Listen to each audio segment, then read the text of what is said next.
আসসালামু আলাইকুম ওরহমতুল্লাহি ওয়াবারকাতুহু। গত 19 জুলাই 2025 রোজ শনিবার ঢাকার সোহরাওয়ার্দী উদ্যানে বাংলাদেশ জামাত ইসলামীর সমাবেশটি ছিল অত্যন্ত চমৎকার, যেটি দুপুর 2টায় শুরু হওয়ার কথা থাকলেও 10টা থেকেই ছিল, সকাল 10টা থেকেই মূলত সাংস্কৃতিক বিভিন্ন আয়োজন ছিল। সেখানে দেশের মান্যগণ্য খ্যাতিমান শিল্পী এবং অভিনেতারা উপস্থিত ছিলেন, পাশাপাশি তারা পুরো মঞ্চকে মাতিয়ে রাখলেন গান এবং অভিনয়ের মাধ্যমে।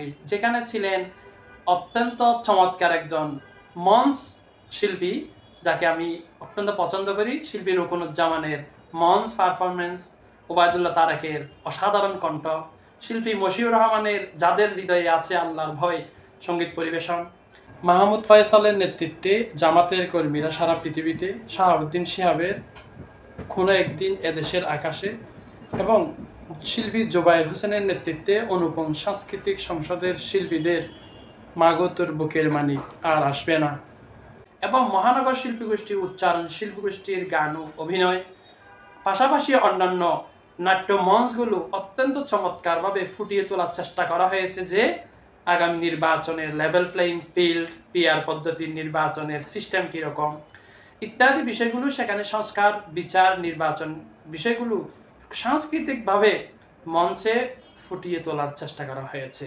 দুপুরের নামাজ, বিশেষ করে জোহরের নামাজ আদায় করার পর পুরোদমে জমে উঠেছে সোহরাওয়ার্দী উদ্যানের সেই মঞ্চের বক্তব্য রাখেন বাংলাদেশ জামাত ইসলামীর বিভিন্ন পর্যায়ের নেতৃবৃন্দ, বিশেষ করে ঢাকা মহানগর উত্তরের এবং দক্ষিণের নুরুল ইসলাম বুলবুল ও সেলিম উদ্দিনের বক্তব্য, কেন্দ্রীয় অ্যাসিস্ট্যান্ট সেক্রেটারি জেনারেল মাওলানা রফিকুল ইসলাম খান এবং AHM হামিদুর রহমান আজাদ, নায়েবে আমির ডাক্তার আব্দুল্লাহ মোহাম্মদ তাহের এবং অধ্যাপক মুজিবুর রহমান, সেক্রেটারি জেনারেল মিয়া গোলাম পরওয়ার, পাশাপাশি ইসলামী ছাত্র শিবিরের সেক্রেটারি জেনারেল নুরুল ইসলাম সাদ্দাম এবং সভাপতি জাহিদুল ইসলাম সহ অন্যান্য বন্ধু সংগঠন এবং রাজনৈতিক নেতাকর্মীরা বক্তব্য রাখেন।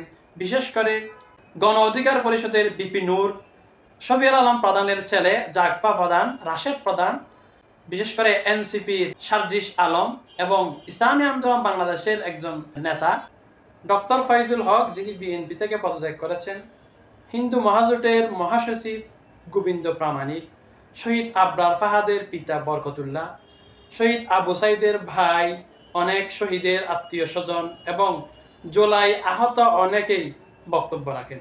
আমরা দেখতে পেয়েছি শেষে 5:30 নাগাদ আমিরে জামাত ডাক্তার শফিকুর রহমান বক্তব্য দিতে দাঁড়িয়েছে, তারা 10 মিনিটের মাথায় তিনি অসুস্থ হয়ে পড়ে যান এবং দ্বিতীয়বার তিনি নেতৃবৃন্দের সহযোগিতায় দাঁড়িয়ে বক্তব্য দিতে থাকলে আবারও তিনি অসুস্থ হয়ে পড়েন দ্বিতীয় দফায়।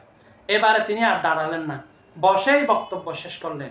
কোনো ধরনের বিশৃঙ্খলা যাতে না হয়, ইসলামী ছাত্র শিবির এবং জামাত ইসলামীর শৃঙ্খলা আমরা গতকালকে দেখেছি। সেখানে পুরো মাঠ থেকে শুরু করে আশেপাশের প্রত্যেকটি জায়গায় লোকে লোকারণ্য হয়ে যায়, যেখানে ছিল না কোনো নেশাখোর বা ধূমপানকারী।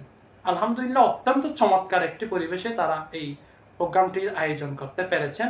পাশাপাশি সুশৃঙ্খলভাবে প্রোগ্রামটি শেষ হয়েছে। মতিউর রহমান আখন, এহসানা মাহবুব জোবায়ের, ডক্টর শফিকুল ইসলাম মাসুদ এবং ডক্টর রেজাউল করিম সহ অনেক ব্যক্তিবর্গ সেখানে উপস্থাপন করেন। বক্তব্য উপস্থাপন নিজেরা করতে না পারলেও বক্তব্য প্রদানের জন্য তারা উপস্থাপন করেন।